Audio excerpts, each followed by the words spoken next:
Maybe. I'm doing good. How are you?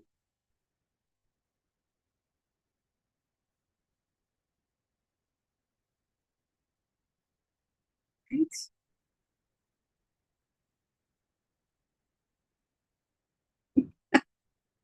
They don't say the T, do they?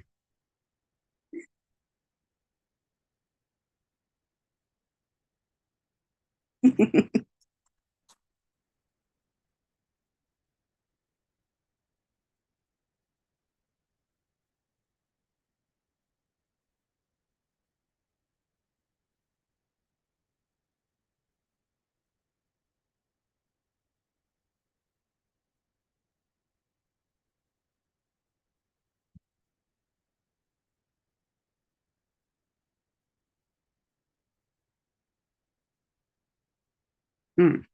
Mm,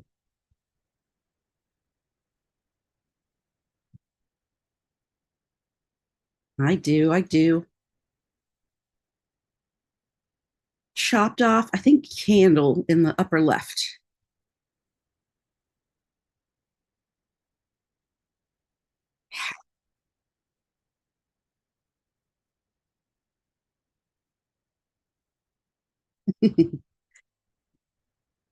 I really like the color.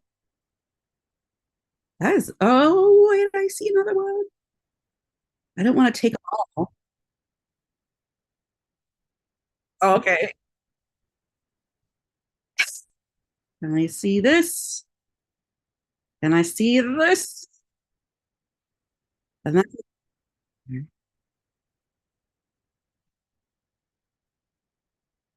yeah. What is that? A pendant? What is it? A bookmark? I don't know, but it's cool. Ah, okay.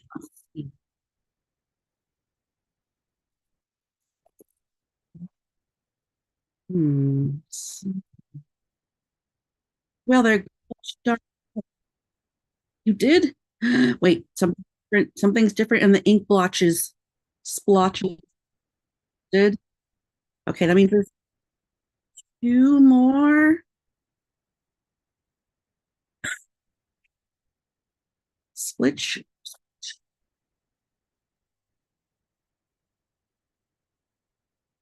Squatch. Hmm. Ooh, bottom of the ink.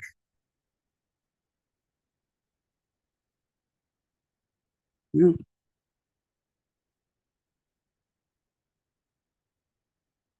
I think this one's the real one. I'm not sure.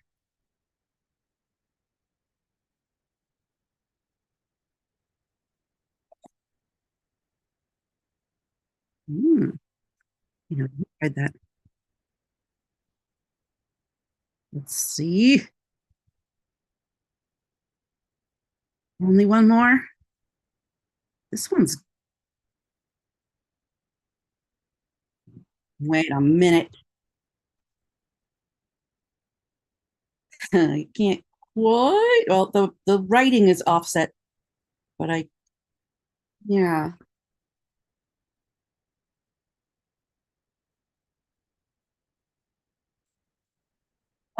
Oh, oh, that's what it is. If you can't read cursive, yep.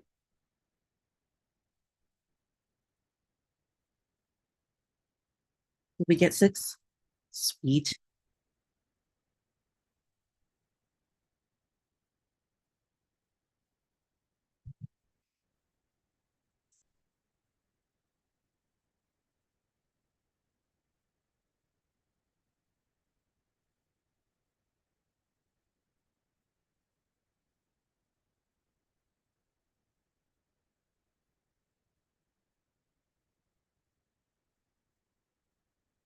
Hmm.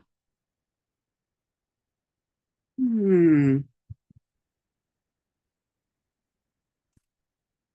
Yeah. But then we also have to get that long blue one on top out of the way. So we might have to do this in phases. First, first move these guys back. Yeah.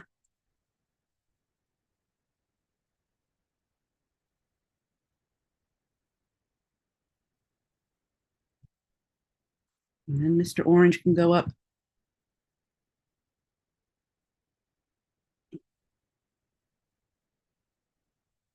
Yeah. And then what are we going to do? Eventually, we have to move the yellow car back and the orange car back. So where are we going to put the red car in the meantime?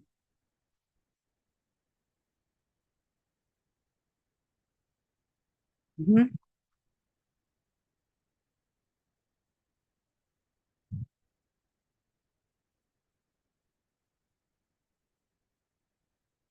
Yeah. Hmm. All right. Put these guys back, I guess. Wait, do we want to move the red car first? No, because it won't be able to move without it being back where it is. All right, orange car, where do you have to go? Mm-hmm. So, huh. um, okay, if this guy goes here, can at least move yellow car back one. That's not enough though. Mm-hmm. Okay, so I guess move, turn my arrows back around this way. Red up, black to the right, yellow back. Actually, the red, black can stay where it is. It was full of love.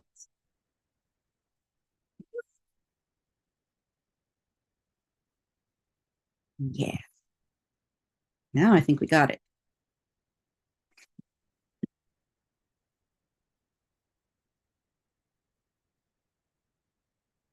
Mhm. Mr. Teal has to come down. Now everybody can scooch to the right. How did you do that?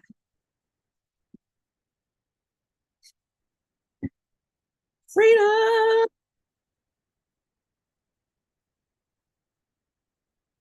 So long, red car.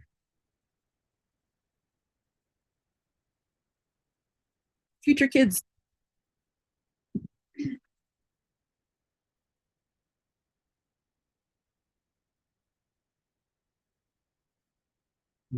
These are my favorite.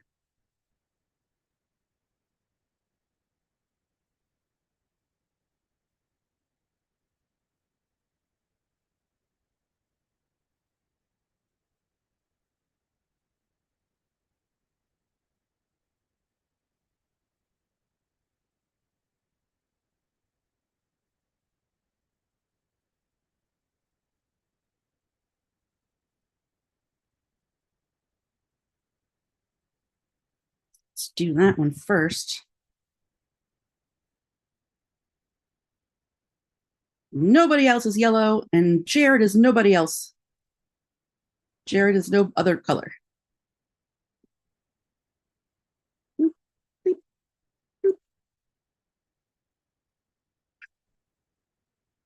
All right. Next, I think we have enough information about Sam to put him. He doesn't like blue. He doesn't like red. There's only one thing left for him to like. The best color. Look at the green.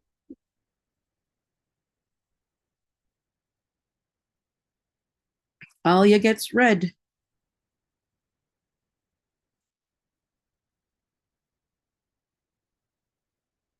Boop.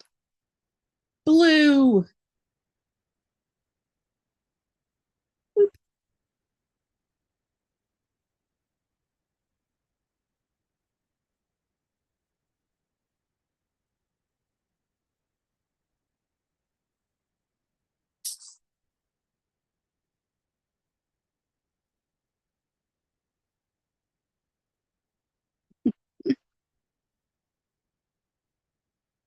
We'll see. We'll see how wonderful it is.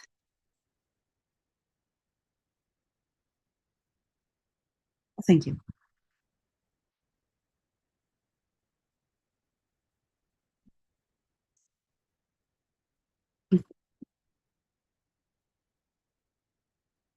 Um, it was an accident actually.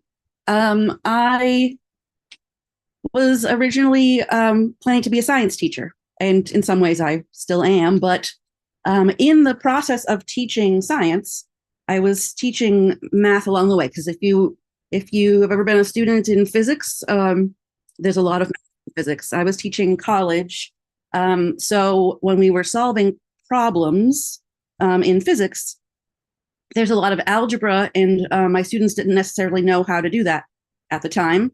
So just kind of along the way, I was teaching some math.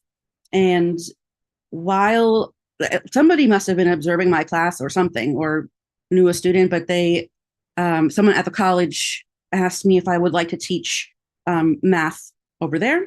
And I liked it so much that I just kept doing it. In fact, that's what I kind of switched over to after I graduated. So, mhm. Astronomy and yeah,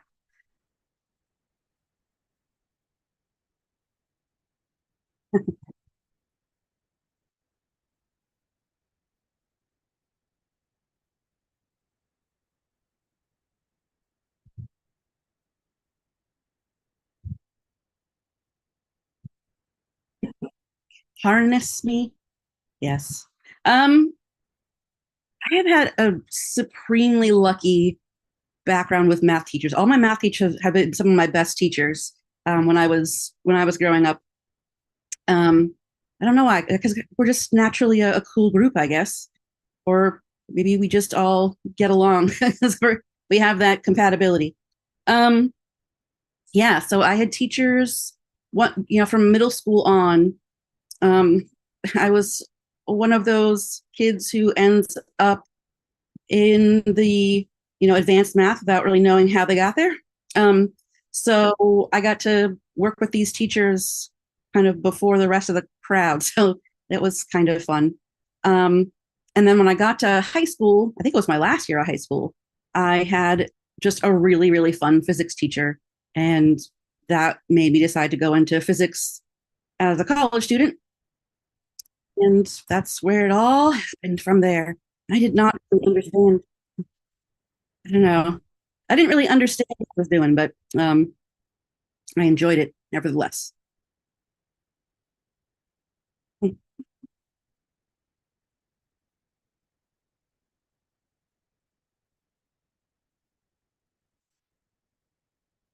People in mathematics. I think a big one is, yeah.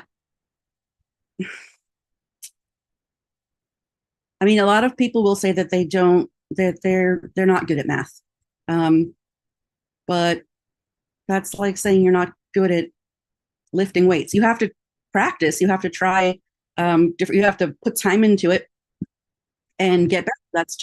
That's any kind of skill is like that. You don't have to be born Superman to become a weightlifter. I don't know why I'm using weightlifting. I don't know anything about that. But anyway, yeah. But I think in theory, yes. Um, I think the one that I really try to not enforce is that you have to be fast to be smart in math. Um, because sometimes students are so fast that it's notable, and you're like, "Wow, you did that really fast. Did you do that in your head?" And it's just really cool. But that isn't necessary for being a good math student or for being smart in math. It's the however long it takes your brain to process.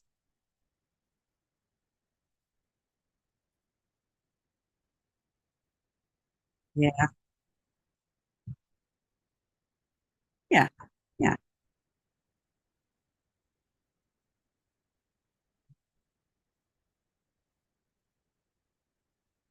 yeah, exactly. Yeah,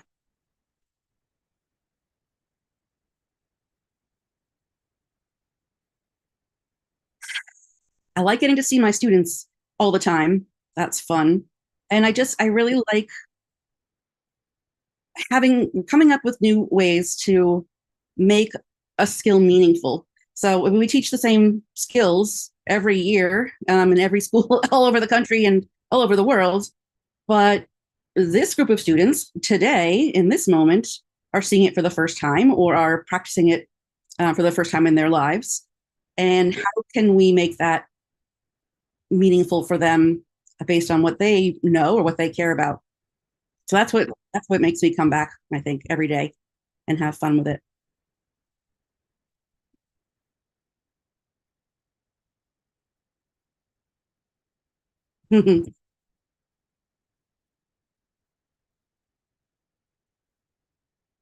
This was something that I know. Yeah, that's fun. I there's something that we came up with when I was teaching college. It was a bio math class, which was a combination of learning community class about that integrated their biology and their algebra uh, content in like one giant class. And something we came up with was the genetics of polynomials, which I think is cool because a lot of people can connect to biology. But I love how everything connects in with polynomials, with parabolas especially. There's so many ways to understand them, and it all clicks after a while. It takes a lot of time to get there, but I really enjoy that.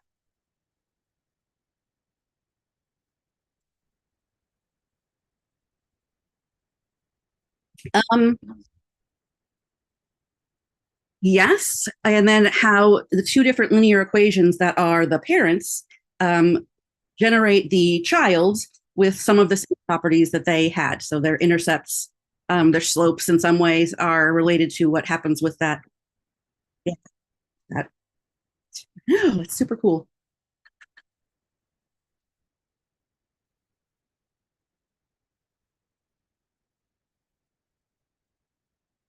Yes. Oh, can I think of any?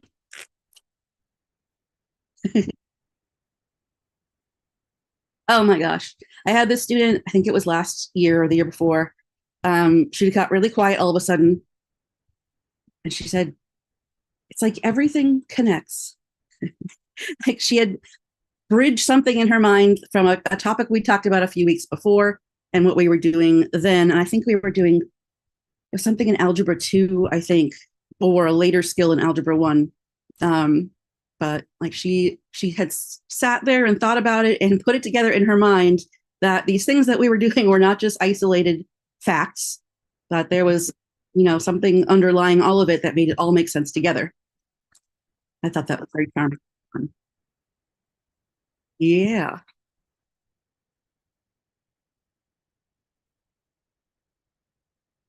Yeah. And that is really hard to communicate to students because you don't know where you're going. You don't know what you're going to do in the future. But we're trying to get you set up with skills and ways of thinking and ways of organizing your thoughts that are going to set you up for success later on.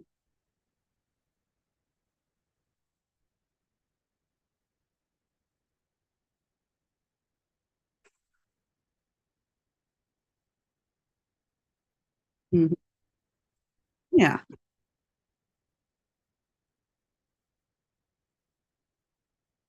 Yeah.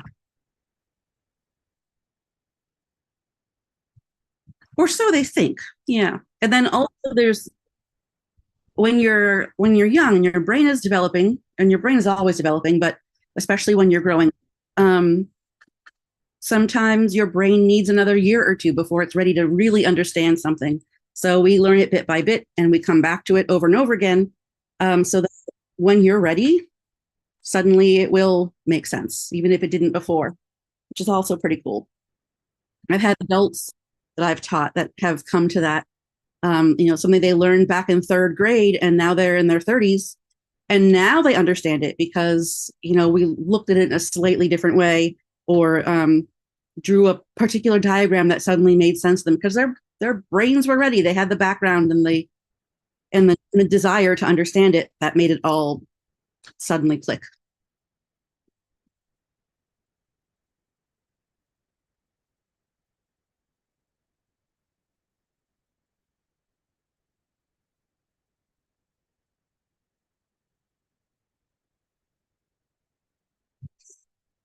Hmm. I think uh, I kind of want to make it so that it's okay, and make sure the parents are communicating to the kid that this is not your value. Your worth as a person is not about how fast you learn things or whether you are right on pace with your classmates or anything. It sometimes just takes more time for people, and that's okay. We all have things like that. Some of us didn't learn to walk until we were almost 2 years old, and some of us were walking at 6 months old, little beans walking around. It's just whatever your pace is, but being supportive and knowing that in time, um, it is all going to make sense. And I think for parents, sometimes it can be frustrating, if you feel bad if your kid is struggling and you don't want them to feel bad, and you want to fix it for them. But you can't learn for somebody. You just have to give them the opportunities to learn for themselves. So you have to step back a little bit at some point.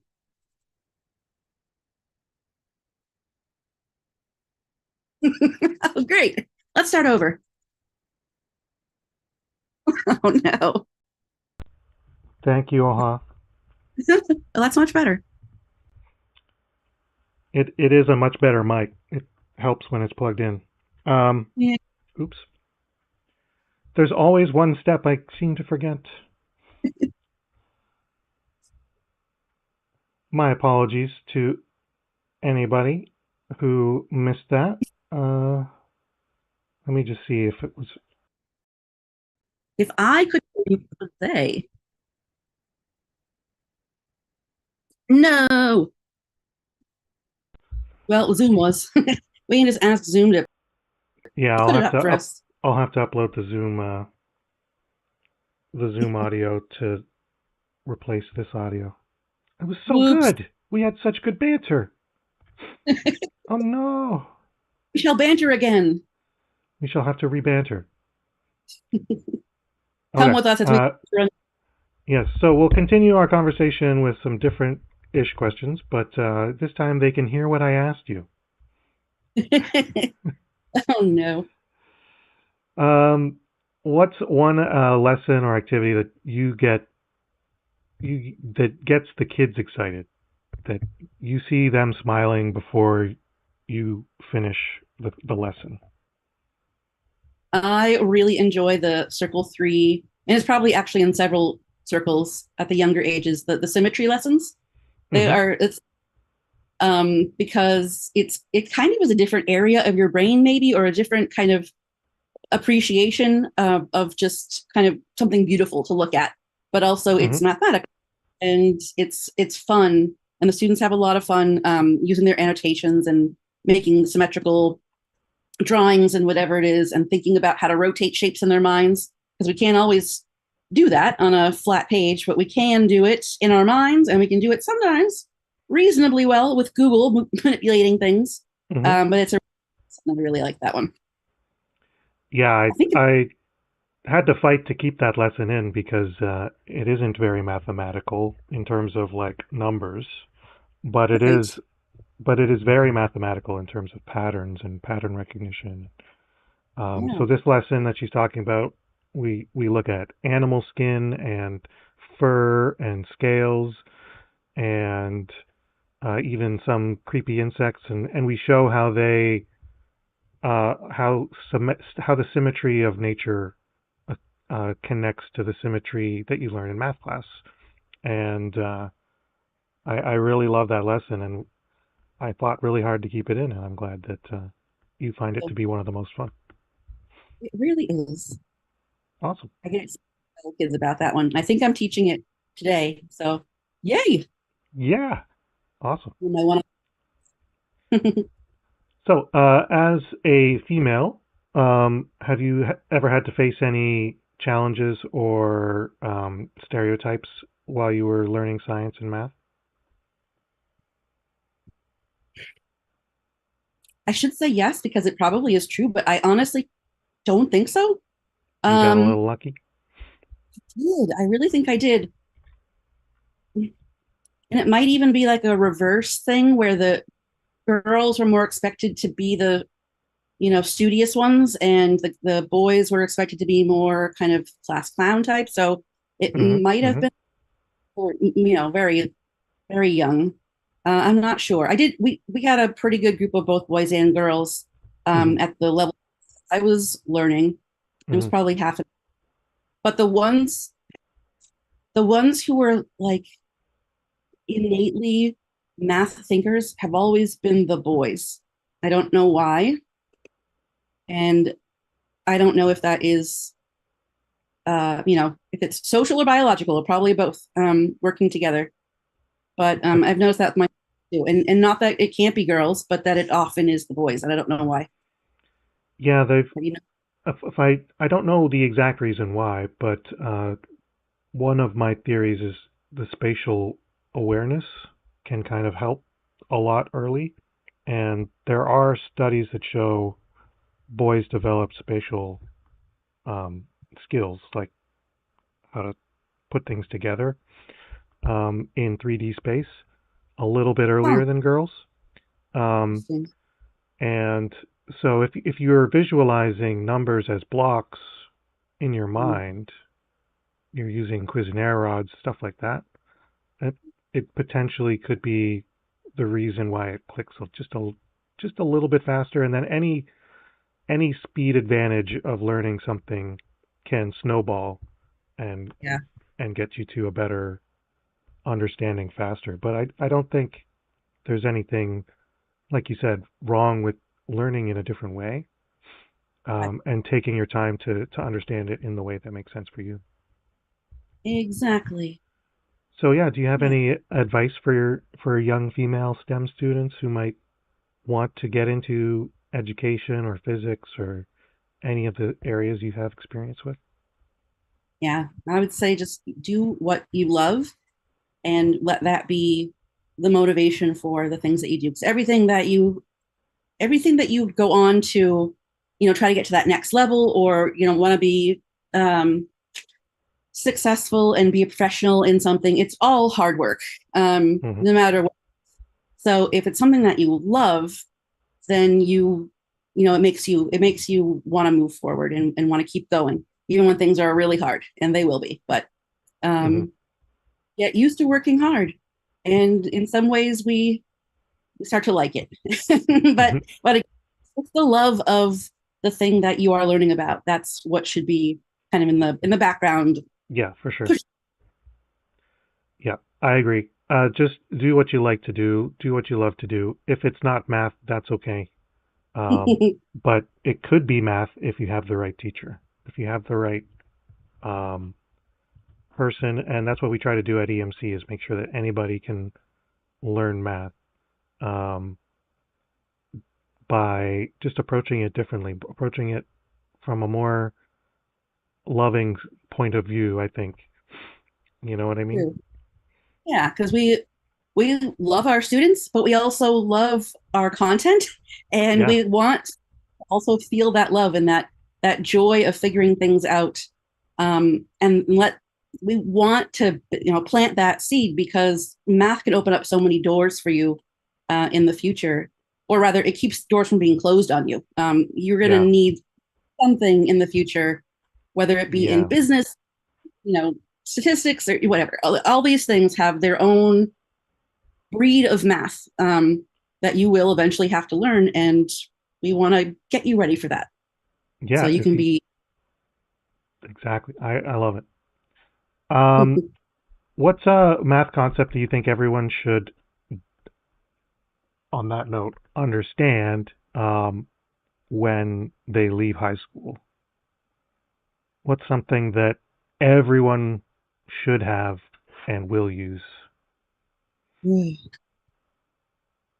I know I'm biased towards algebra, but I really think that just that foundational knowledge that you can take apart, or you can reverse engineer a relationship to get information about some piece of it that you're interested in. So Hmm. I think that's really critical. It's Hmm. kind of abstract what I mean by what's so important about it, but, um, I don't know, it's that you can rearrange things. You can set things up the way that works for what you have to do with it.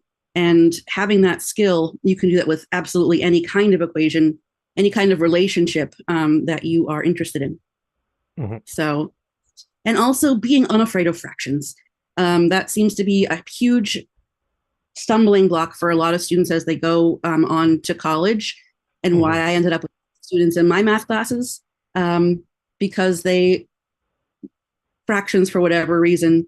They can be one of those things that your brain takes extra time to really understand well. And if you miss it the first time, it can feel like it's over for you, but it's not. You will, Yeah, with more practice. It's not even hard. You just have to be ready for it. it can be hard, but it's definitely something that um, will come.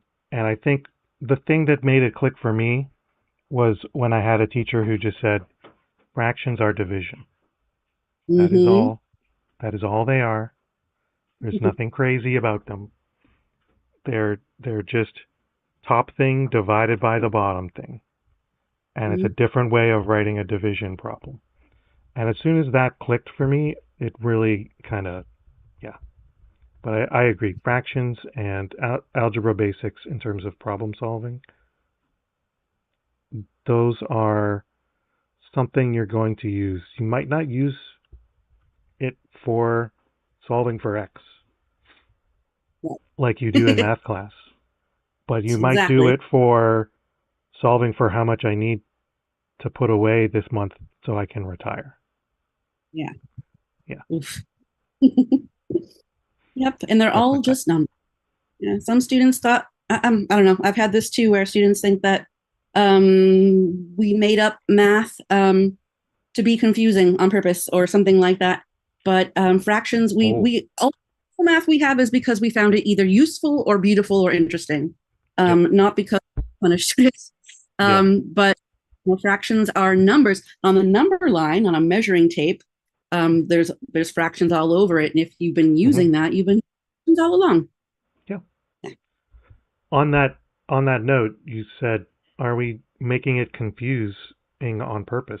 How would you redesign math education? Is there some thing that you don't like teaching because of the way it's taught or the way it's written down that you would I change if you could? Yeah, and especially when we get into upper levels, like high school levels, and even upper middle school, I want to understand the why. Why do we care about this? And so it's Hmm. really hard to teach something if I don't know why we use it or how we use it. So, hmm, like so I've learned things from you when we were co-teaching calculus together, that I never knew about, like how matrices are used in like 3D programming and gaming kinds of things, Yep. to manipulate characters and backgrounds and things like that. And that makes it make so much more sense to me. I took a linear algebra class at Harvard as a I at the time, so it was just because I had the perk, but I Hmm. didn't understand a gosh darn thing about it until I was teaching it, and until you and I were teaching calculus a couple years ago. Hmm. Um, Even us old fogey teachers are still learning all the time. Yeah, and it's that's only because of my interest in video games that I even knew that that was a thing.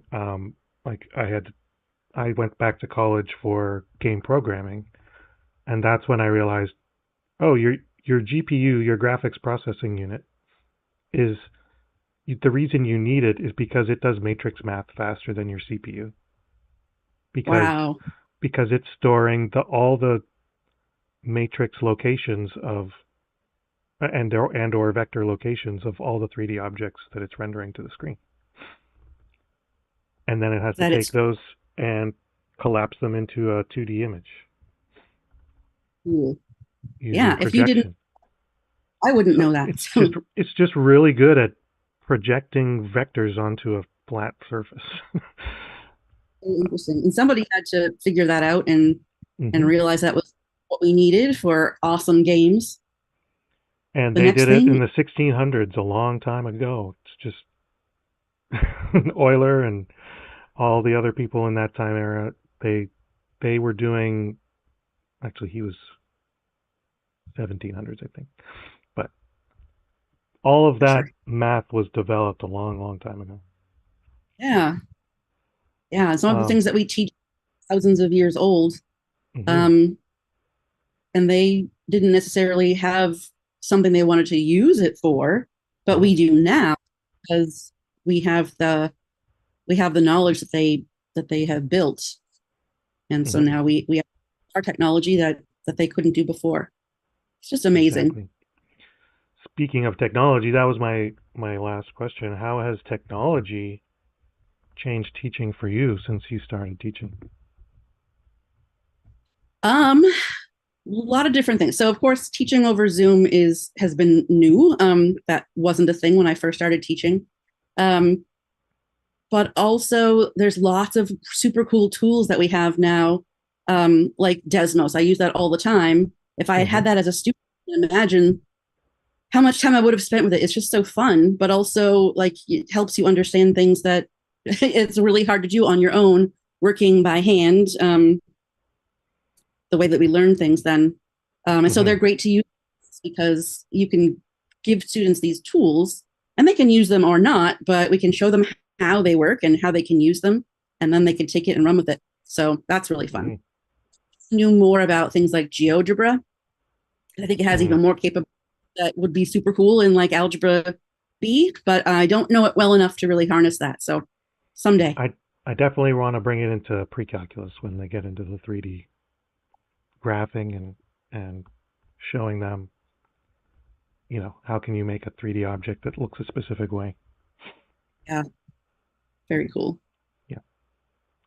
Awesome. All Well, right. thank you so much for joining us, Jesse. I really Absolutely. appreciate it, and apologies to anybody who doesn't get the audio on the first draft. Hopefully, you can understand or read my lips and figure out what I was saying to Jesse. But yeah, thank you so much. We appreciate you having you here. It was fantastic, and would love to have you back for another conversation if you'd like it. Absolutely. Yeah. Thanks very much for having me. Have a great rest of your live stream. I'll see you soon. Thanks, Jesse. Bye. Bye. Nice to see you.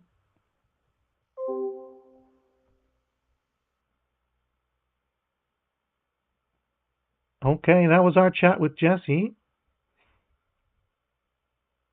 I'm just going to take a quick break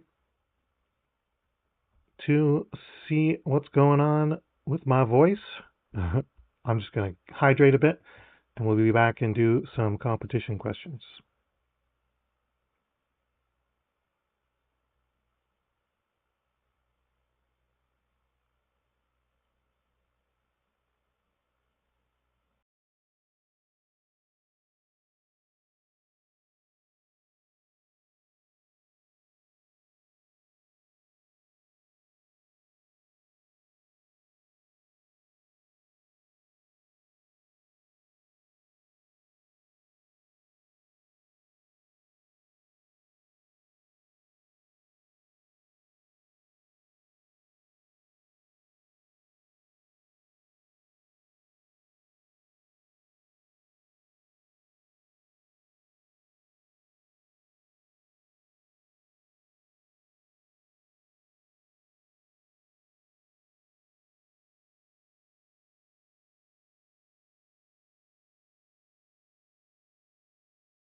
Hello, hello, we're back.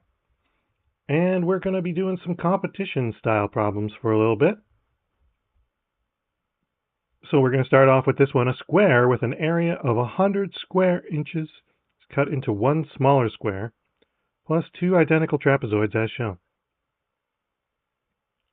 One smaller square, two trapezoids.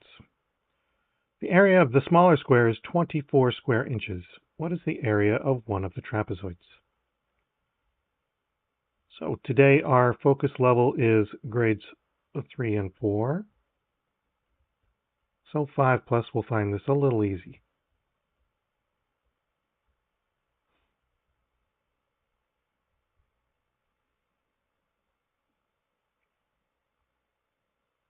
Okay, so I've got a square here that's got an area of 100 square inches.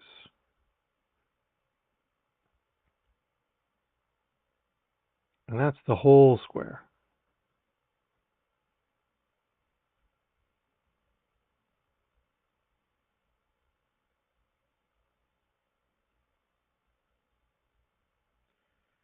And I have a smaller one,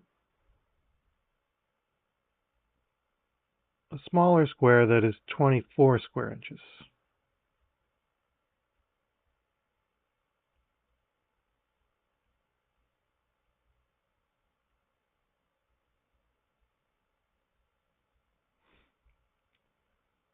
So what's the area of one of the trapezoids? Well, what we're going to do is we're going to have to subtract these from each other.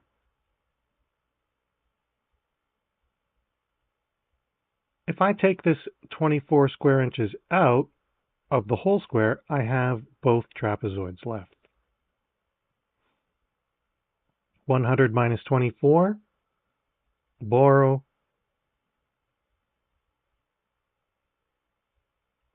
again, 9 and 10. 10 minus 4 is 6, 9 minus 2, 7. So both of these are 76.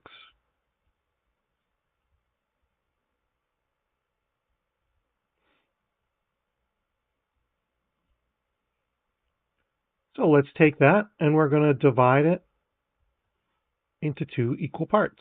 I've got two equal parts of these trapezoids. So we're going to take 76 and divide it by 2. And I like to do that in parts. At this grade level, I'm going to split 6 into 2 parts and 70 into 2 parts. If splitting 70 is too hard for you, you can also split it up into 60 and 10 and split those up separately. 6 split into 2 equal groups is going to be 3 in each group. And 70 split into 2 equal groups is 35. So 76 split in half is going to be 35 plus 3, which is 38 square inches.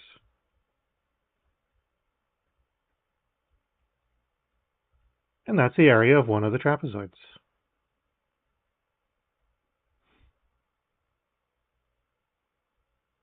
Okay, our next one is similar to Math Kangaroo. What is the value of this expression? 2 times 0 times 33 times 0 plus 23 plus 23. Well, you might still be learning our multiplication. That's our focus this week. What does times 0 do to a number? What does multiplication mean? It means groups.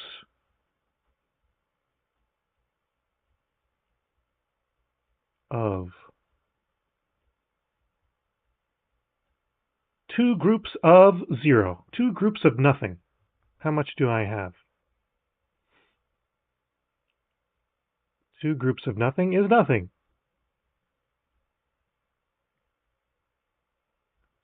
No groups of 33.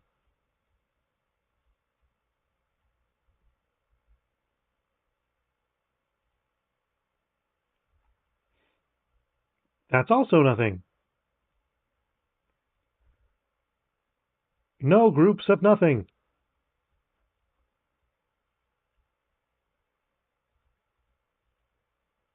Is still nothing. So I'm getting nothing plus 23 plus 23. So we can just add those together and get 46, which is C.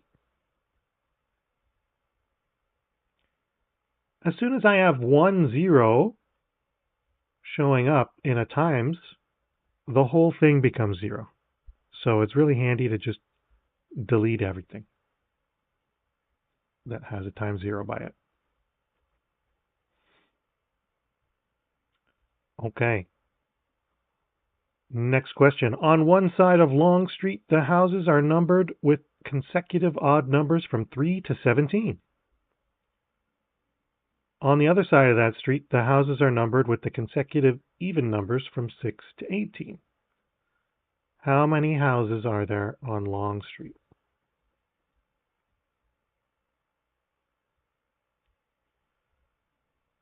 Okay, so we have on one side consecutive odd numbers from 3 to 17.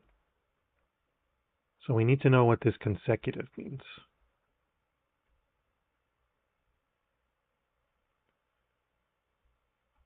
Okay, consecutive means in a row. I've got 5 in a row. I got 6 in a row. But in the row, following a pattern.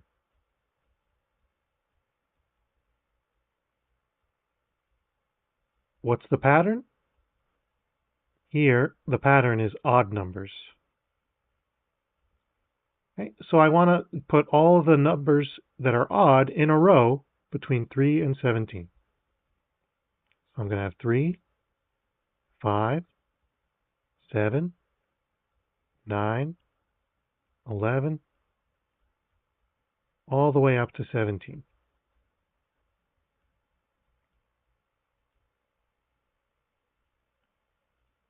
Okay, and then we're going to look at the other side of the street.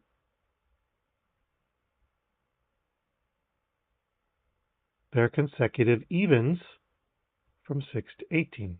So we're going to just list even numbers starting with 6 and ending with 18.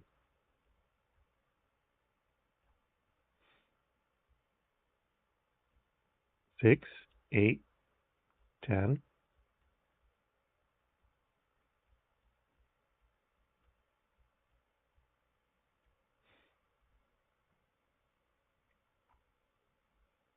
And you'll notice that they filled in the gaps here. So really, I'm counting all the numbers from 3 to 18, but I'm skipping over 4. So if you can count the number of numbers in a list, you just count one less than that.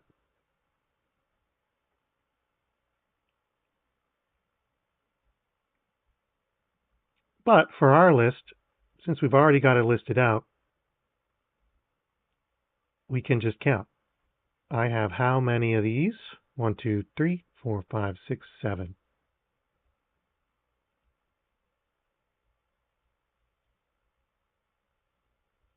And of the pink, odd ones, we have 1, 2, 3, 4, 5, 6, 7, 8. If I add those together, we get 15. 15 houses on Long Street.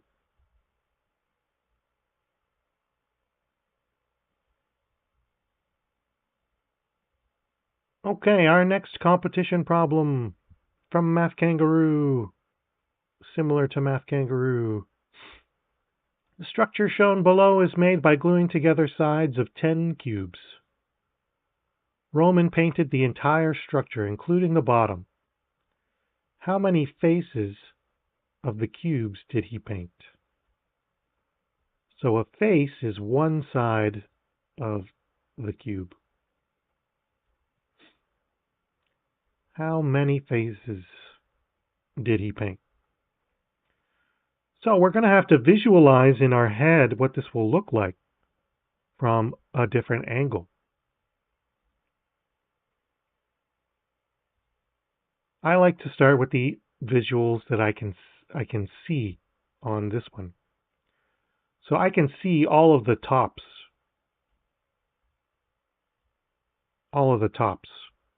from this current point of view. 1, 2, 3, 4, 5, 6 tops.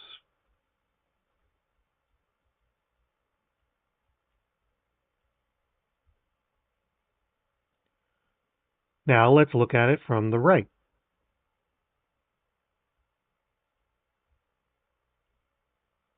1, 2, 3, 4, 5, 6 right.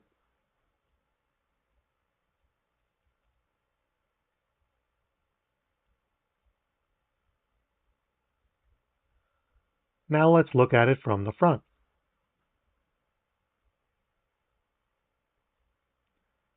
1, 2, 3, 4, 5, 6 front.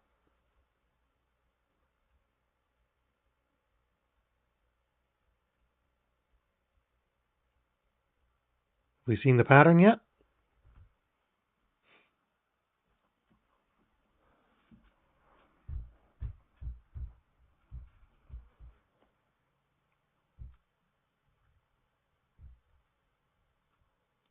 That's right. From every direction, we're going to have 6 faces. From the bottom, I'm going to have the bottom of these 3, plus the 2 that are below the blue, plus the one that's way at the bottom of this stack of red. I'm going to have 6 again, looking at it from the bottom. Okay, so what we're going to do is we're going to have 6 directions: top, right, front, back, left, bottom. So we're going to have 6 times 6. If you're still learning your multiplication tables, you would list out 6, skip count by 6, 6 times. 6, 12, 18, 24, 30, 36. Or if you already remember your times tables, you can just go straight there and get D. At EMC, we love to teach using non-standard problems like these that we've just been doing, our competition style problems.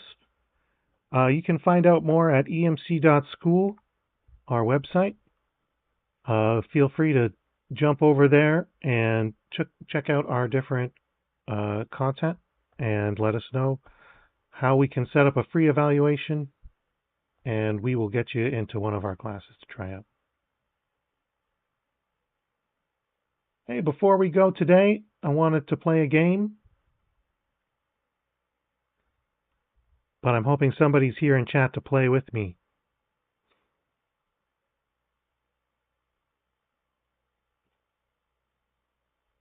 We also love learning by using games to help engage students, help people understand. If anybody's here listening in chat and wants to play along, please let me know.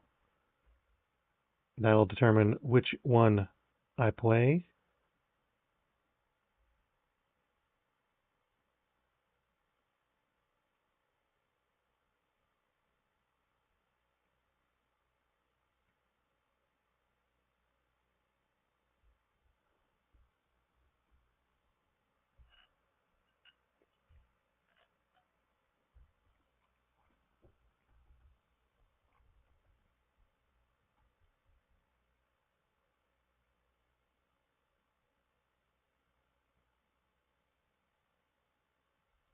Okay, we're going to play another traffic jam. This one says it's a little harder than the one we played with Jesse.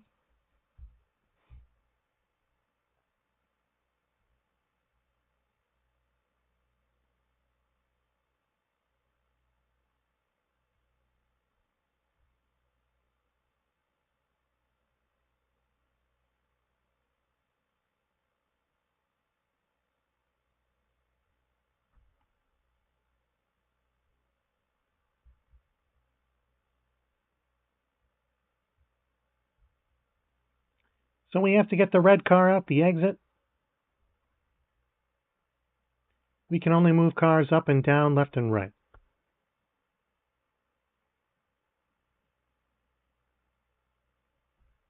We got 3 cars in the way. We've got to figure out a way to get them all out of the way without putting another one in the way. So where can yellow sit? Probably where this silver is. So we want to move this silver up one.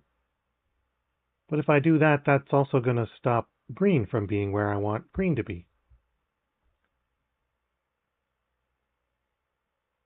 So maybe I want to bring this down and move yellow to the right.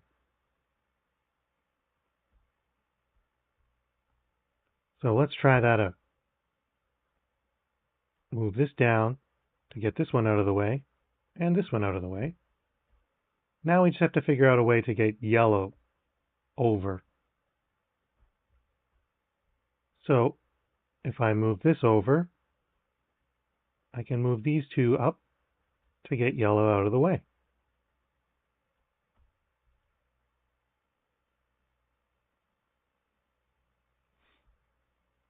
See if you can solve it from here.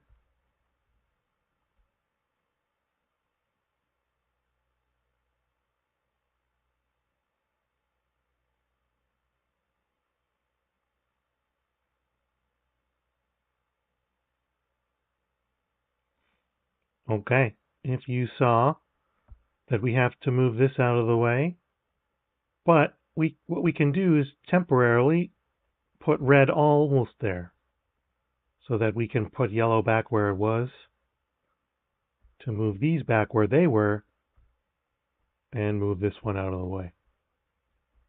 And then we get out the exit. Great job. Here's another harder one. This one looks really jammed up. There's only 5 free spaces for the whole thing. Okay, so we have 4 cars in the way of the exit, and all these other cars are jammed like crazy. So I think we're going to have to go one at a time. We're going to have to get black out of the way first. To get black out of the way, I need these cars out of the way. So let's see if I can just squeeze him up one.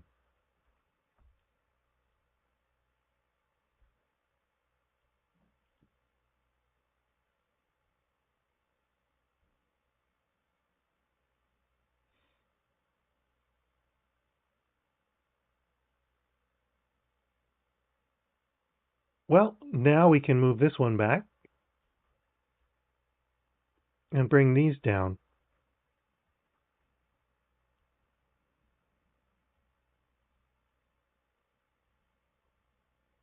And that'll let us get this silver car out of the way.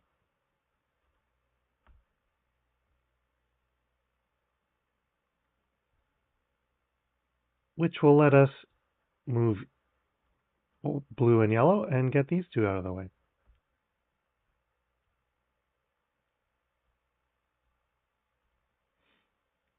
But now I'm really stuck.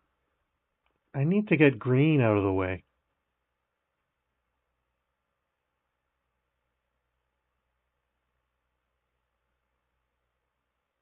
But it has absolutely nowhere to go. So I think I need to find a different place for this teal one to be. So maybe I can bring it back a little bit. See if I can move this black one out of the way.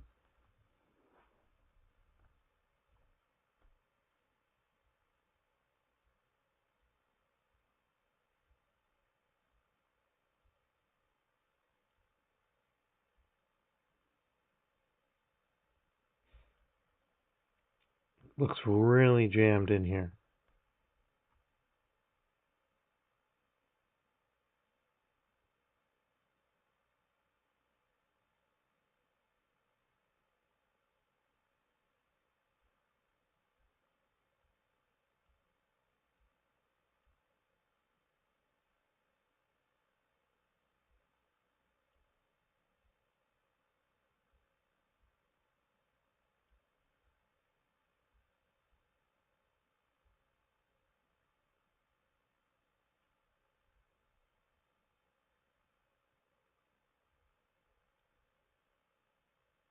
I think we're stuck.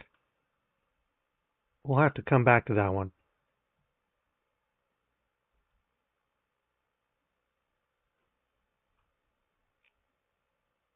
So let's play some hang mat then.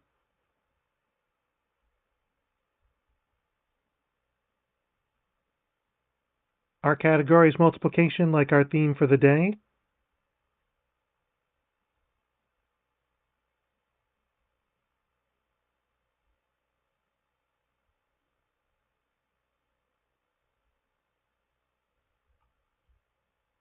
Looking for some letters to start us off. If you're watching in chat, would love to see. Otherwise, I'll start doing RSTLNE like you get at the Wheel of Fortune.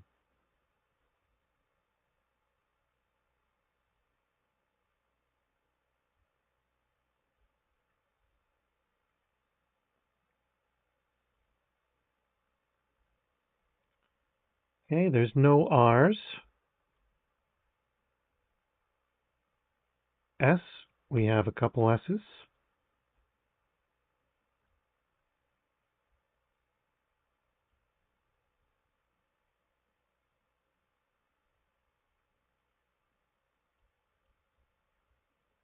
T, we have two T's.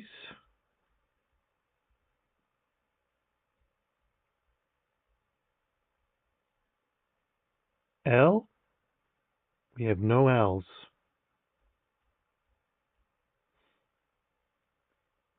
And N, we have one N, two N's.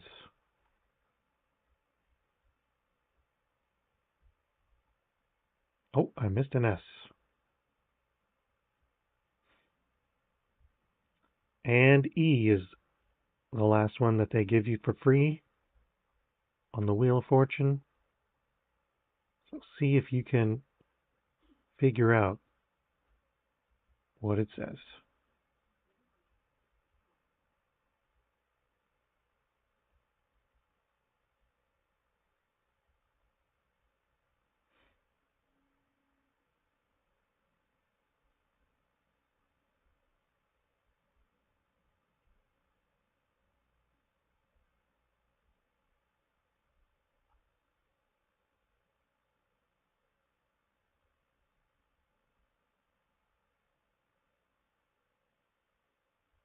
If you thought there's an A in it, that is incorrect.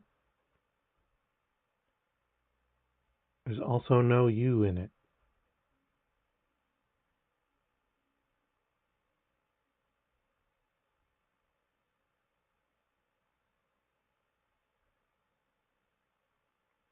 However, there are a couple I's.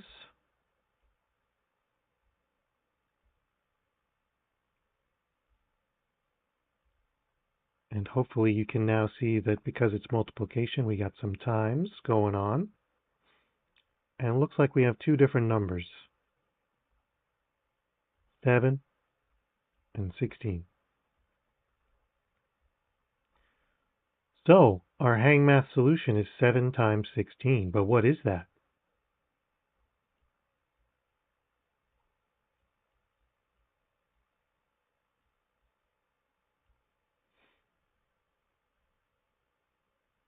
Seven times 6, and then 7 times 10. What's 7 times 6?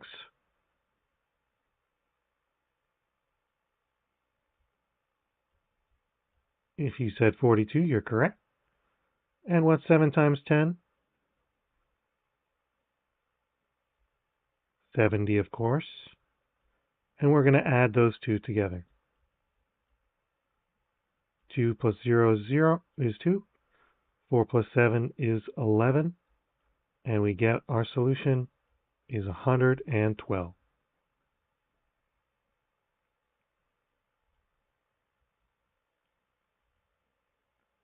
Time to spot 6 differences.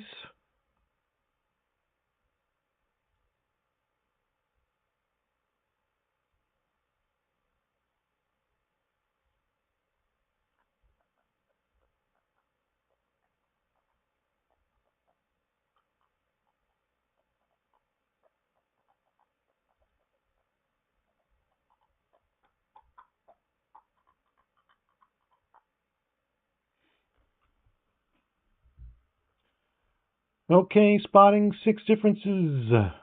You might have already seen this one turned to green.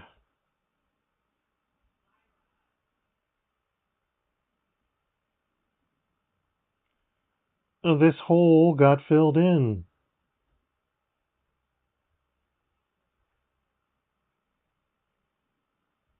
There's an extra block on top.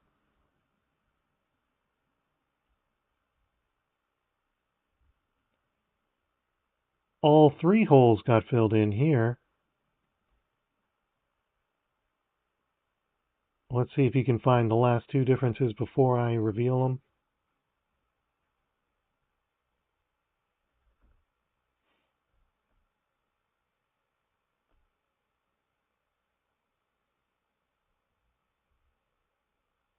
This one was tricky because it's right next door. There's an extra hole in this one. But there's also a whole extra piece hanging off this side. Hopefully you found those before I did.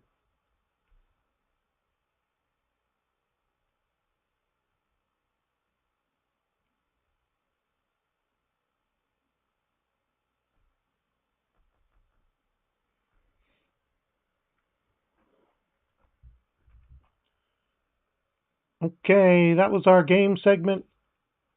Now we're off to our live video recording.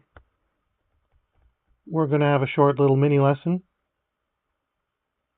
on multiplication. Where do I use multiplication?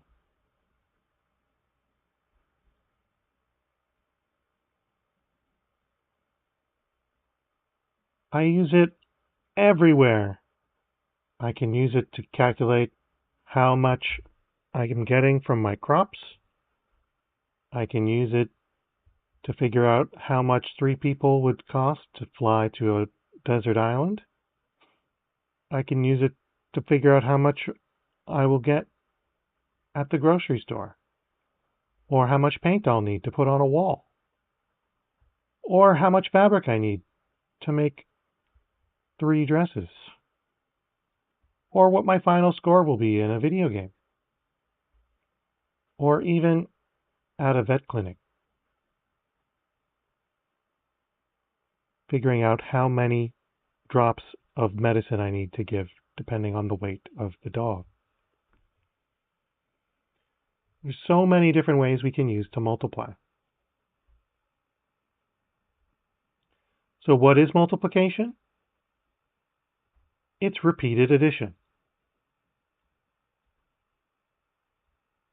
It tells us how many times we're going to add the number together, which is why we sometimes call it times. I have 1, 2, 3, 4, 5 fours, so this is the same as 5 times 4. Right?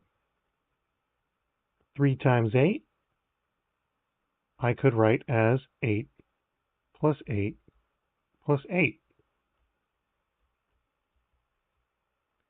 These are just different ways of adding faster the same thing over and over again. So once we use this a lot, 5 times 4, it becomes easier. 4 plus 4 is 8, plus 4 more is 12, 16, 20. 8 plus 8 plus 8. 8 plus 8 is 16, plus 8 more is 24. This answer that we get is called the product. The product of 5 times 4 is 20. The product of 3 times 8 is 24.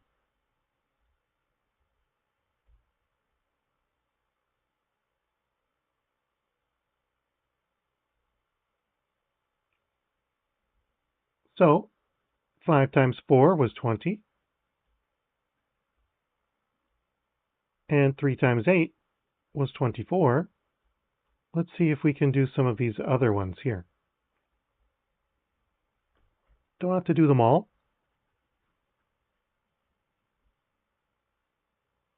I talked about this earlier. What's 0 times 5?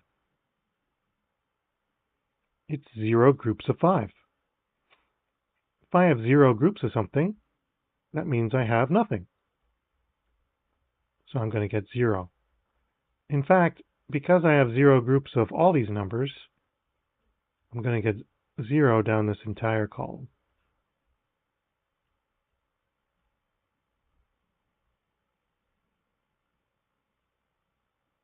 Now what about 1? 1 group of 4 is 4. 1 group of 8 is 8. 1 group of 2 is 2. 1 group of 3 is 3. Then we're going to try our 2. 2 times 5, 2 groups of 5. 5 plus 5 gives 10. 8 plus 8 gives 16. I usually take the smaller number and add that many of the bigger number. 9 plus 9 gives 18. 6 plus 6 gives 12. When I have bigger numbers, it might take me a while to list them out in my head. So, for example, looking at this square here, we have 9 times 8. So I need to write down 9 8 times.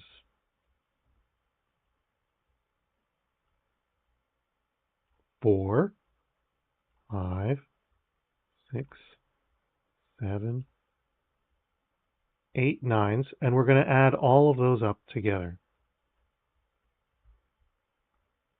But there's a sneaky way to do that. I'm going to add up just 2 at a time. 9 plus 9 is 18. And then this is also going to be 18.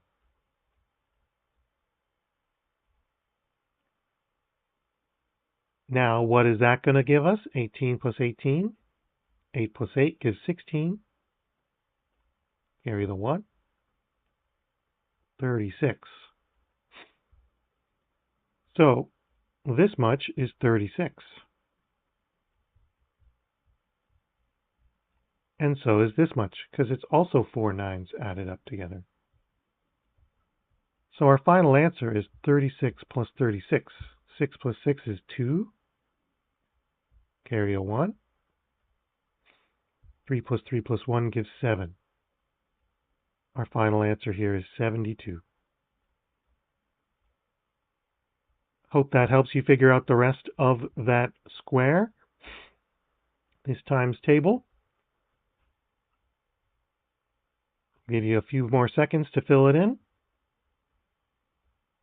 And we'll start going through the answers. Pause if you need to. 40, 15,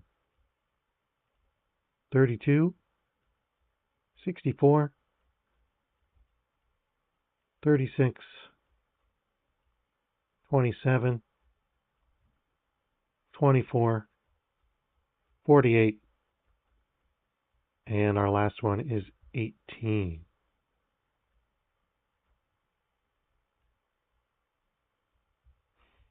There we go. That is our times table. Hope you enjoyed that mini lesson.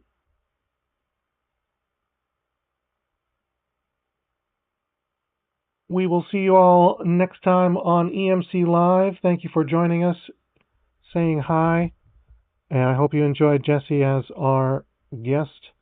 We'll see you all tomorrow. Thank you so much.